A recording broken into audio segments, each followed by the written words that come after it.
kesho pamoja na PSSSF.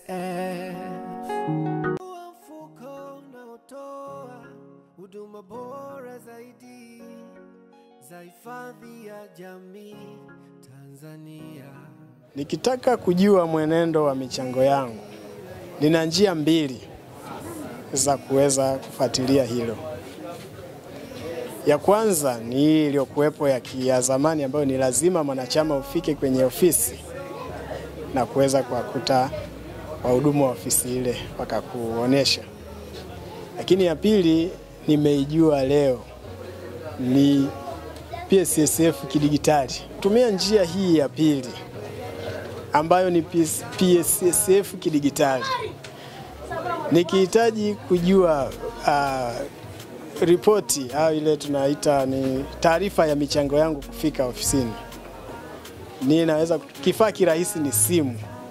Naweza kutumia simu yangu, sasa hivi zipo simu nyingi za touch, tunaita smartphone.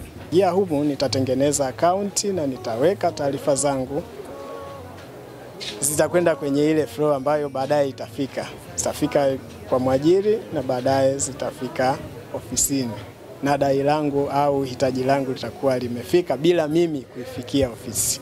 Ninawahimiza wanachama wenzangu wa mfuko huu wa PSSSF wawiwe kufika hapa kujua taarifa zao.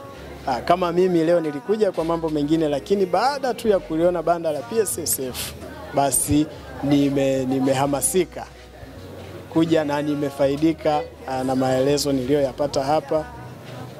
Sasa nina uelewa mkubwa kwa mfuko wangu huu wa PSSSF.